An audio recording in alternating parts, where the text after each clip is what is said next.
I'm Mr. MegaManFan, this is Genesis Does, and before we get into this week's new game, I thought I would show you last week's game because I did in fact find the box for it.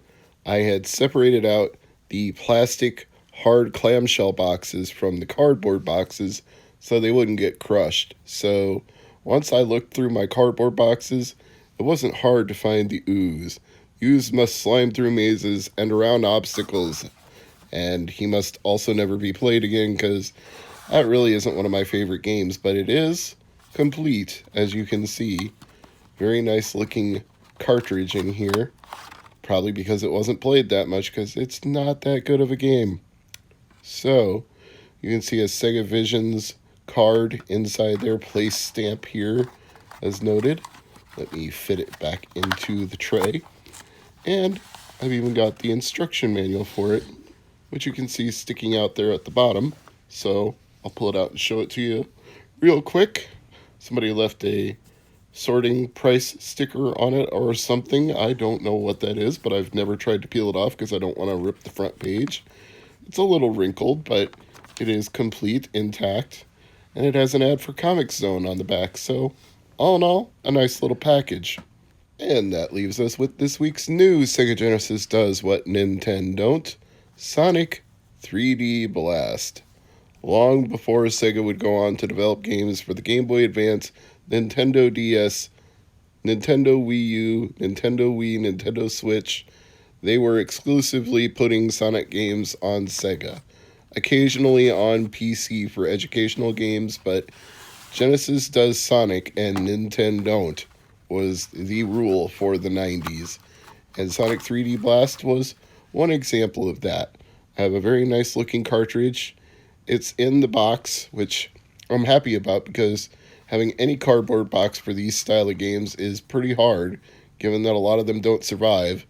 And this one isn't perfect, but the cartridge sure looks beautiful. The pins look clean, the label's nice, and the fact that I have the box for it at all, I'll take it. In the future, maybe I'll get a manual for it, but in the meantime, let's play some Sonic 3D Blast. Made by Traveler's Tales, released in 1996, so this is a very late Sega Genesis release towards the very end of the life cycle, but it was really pushing the boundaries for what was possible at the time. And when I say that, I mean that you can actually watch YouTube videos from the developer, or should I say lead coder, who worked at Traveler's Tales at the time. He was magnificent in tricking a small cartridge into having more space with his methods of compression, including the 3D graphics that make up Sonic 3D Blast and the opening full motion video, which he had to really bend some corners to get that to get into a cartridge size space, because if it had been rendered the way this YouTube video was rendered, it would have been bigger than the entire cartridge itself. So Sonic 3D Blast is in many ways a technical feat.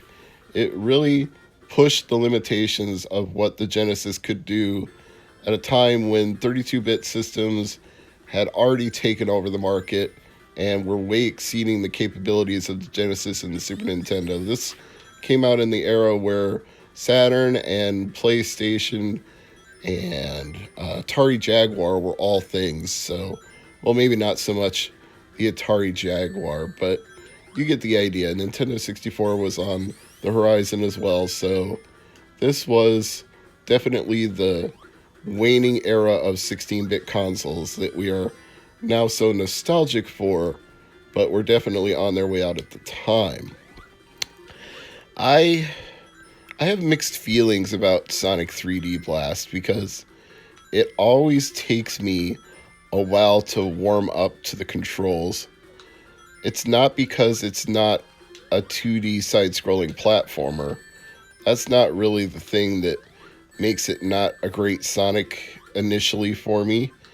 It's more that I'm trying to play it as though it were Q*bert instead of actually pressing the actual direction to go up, down, left, or right, which is really what you're doing. Sonic is actually controlling in a traditional way, but because of the isometric and slanted view, I feel like I should be pushing diagonally instead of just straight up down, because even if I push straight up down, he's going on sloped surfaces, so he's not going always the way that I push him, even though he is going exactly the way I push him. When I push down, he's going straight down. When I push right, he's going straight right, but he's going straight right over surfaces that are not flat.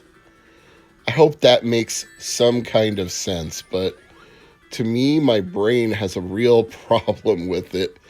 Maybe I'm the only one, or maybe this is kind of common, but it sort of has that same effect for me that early 3D games did, like pre-Halo 3D games, where the disconnect between the 3D motion and my brain, it just starts to make me feel a little queasy after a while. Sonic 3D Blast, I can handle it better than some of the other games, and even games like Castle Wolfenstein and Doom. I mean, I got used to it over time, and it stopped being as bad. Well, one of my favorites from back in that era was actually a PC game called Descent, and that was full 3D. You were moving any direction in 360 degrees of space, and surprisingly, that one didn't really make me sick at all, but maybe the PCs were just rendering it at a higher frame rate, and it didn't feel so disconnected between my body and my brain. What I was seeing and what I was doing weren't so far apart, but it's difficult to adjust to being in polygonal space, 3D space, dimensional space, whatever you want to call it, because it's 2D with 3D in it is the best way I can put it, because you're still moving in straight lines, but you're moving in straight lines in a 3D space. And for me, that makes Sonic 3D Blast difficult to play for long periods of time. And just about the time I get used to the controls and get into a groove in the Green Grove, that's usually about the point where I'm like, oh yeah, I need to stop now. And unfortunately, when playing this on cartridge, as I am here on the Analog Mega SG, there's no way to like save your progress at that point. So then the next time I play, I have to start all the way from the beginning. And that don't jive with me, brother. Maybe if I ever get good enough that I can blow through the first couple of areas on the cartridge and get to the third act quicker, or maybe I should do that whole thing where you like wiggle the cartridge while it's in your console, and then you get the secret menu, the debug menu that the coder for Traveler's Tales built into the game. He does a very excellent video about that, how he made that a feature so that it would pass quality assurance testing and it wouldn't get sent back and delay a game's release by months. So he had a very good reason for putting a debug menu into his games, but it wasn't meant to be a level select. It was just a way that if something went wrong, if there was a sprite collision there wasn't supposed to be and the game was going to crash, instead of crashing, it would just go to that level select menu, because that was actually like a hidden debug menu so that it would pass QA, and they would think, oh, I just entered a warp zone. That's why I'm getting a level select, and they would think it wasn't a bug, but it really was. Quite ingenious. And again, I don't want to underplay the technical magnificence of this game. Magnificence, pardon me. You can tell there is a lot of love and care in the design of these levels, the 3D perspective, the smoothness of the animation, even though it can nauseate me a little bit. It's not for lack of polish, and they've gotten lots of different elements in here. Like you can see a reflection in the water, you can see the water rippling, you can see the rings circling in midair as you jump up to collect them. You can see all sorts of well-crafted little extra details that go the extra mile that they didn't really have to do. Like the water flowing under the bridge here. Like that's a great example. Look at the ripples of the water. If that was static water, would anybody have even complained? I doubt it, but they actually decided to put that much emphasis in the look. Like, again, the greenness on the rock face there, on that wall, did they have to add anything to make that wall a little more colorful? No, but in the process of designing it, they were just like, you know what? It doesn't just have to be a rock wall. We can actually have some moss or some grass or whatever that is growing on the side of the mountain wall or stone wall or whatever the hell it is. I think you get what I'm trying to say. 5 minutes, 55 seconds. Not exactly fast progression on my part. And I white balanced it there a little bit because I noticed it was coming in awfully bright when I looked over at my camera between acts. So I apologize if the colors were a little loud there for the first stage, but they should be better for this second one. It just now occurs to me that I've spent so much time talking about the technical aspects of the game and the nausea I occasionally get from playing the game that I haven't really talked about the plot of the game at all. You probably saw most of it in the introduction that I recorded, but to make a long story short, Dr. Robotnik is up to his old shit. He's captured all of the animals, which are called flickies, and trapped them inside machines to do his bidding. So you break open the machines to free the flickies, and then once you collect enough of the flickies, they let you go through these ring portals that transport you to different parts of the stage or finish the stage altogether when you've gone through enough of them.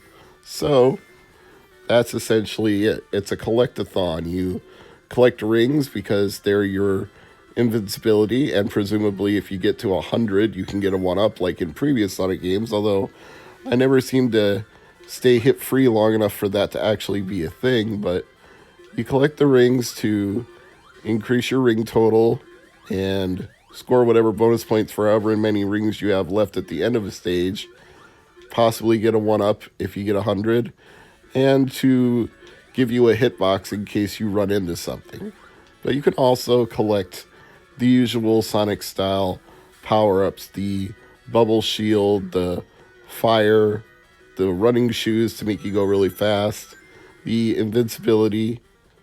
There's all sorts of things that you can collect as you're going through here. Not just rings and flickies, but power-ups and 1-ups and useful items like that. So, it's got the DNA of a classic 2D Sonic game with just enough plot to move things along, but not so much that you get bogged down in having to remember the story, because you honestly could just pick this up and play it without really knowing anything about the lore of Sonic the Hedgehog or the particular reason that Dr. Robotnik thinks these flickies can help him get the Chaos Emeralds and take over the world, which is kind of weird in and of itself because it notes that the flickies are capable of making dimensional jumps and just breaking the laws of time and space as we know it. So why does he need them to collect the Chaos Emeralds? Why can't he just find a way to use the flickies for all of his nefariousness without even needing the Chaos Emeralds? It just seems like overkill at that point, but who am I to understand the machinations of Eggman, Robotnik, whatever you want to call him? Doesn't matter to me. I got used to calling him Robotnik in the 90s, so to me that name kind of sticks even to the present day. And what doesn't stick is me going through that ring portal because I hadn't collected enough flickies yet. And I just lost all my rings. Lovely. Why don't we skip ahead a little bit? Alright, I think I've got enough flickies now. Maybe one more, maybe not, but should be able to clear this act and move on to the third act. I'll collect a few more rings and things. Here's one of those power-ups I was talking about, the fire power-up. And let's see what happens. Did I get enough? Yep. Sonic got through Act 2. Da-da-ching. And now for the Dr. Robotnik fight. And this one always screws with me. The 3D perspective here is absolutely killer on me trying to do this boss fight. Because you got to avoid the spiked ball that he drops that bounces around, and it actually follows you as it bounces. And then you got to bop him when he drops down to pick up the ball. And for some reason, that whole deal with trying to be at the right plateau on this convex concave surface that goes up and down in different areas. It's like a sheet of paper being punched up and punched down from both sides. It screws with my head, man. I'm trying to be good at this fight, but I always jump too early or too late when he's in motion to pick up the ball, and then I'm trying to find more rings to replenish my health and then get back in time to hit him again, and it just becomes such a chore. So I'm gonna skip ahead a little bit again to where I finally get the perspective down and finally start getting on a roll here, because this first time I don't even come close. What I finally did to get through the fight was to start centering him up in the middle and then attacking him after I avoided the bouncing ball. The minute he dropped back down to get it, I would bop him again, run around, avoid it, center myself up, and then bop him right when he dropped down. And that finally got me through Act 3. If Sonic 3D Blast had battery backup of some kind, I would definitely save my progress at this point, come back and play Dusty Ruin when I feel a little more up to it. But unfortunately, there are no save states on the Analog Mega, and there's no pause to get to a save menu in Sonic 3D Blast either, so I'm just going to leave it here, as Genesis does what Nintendon't. It's not my favorite Sonic game, but honestly, it's pretty cool. Thanks for watching.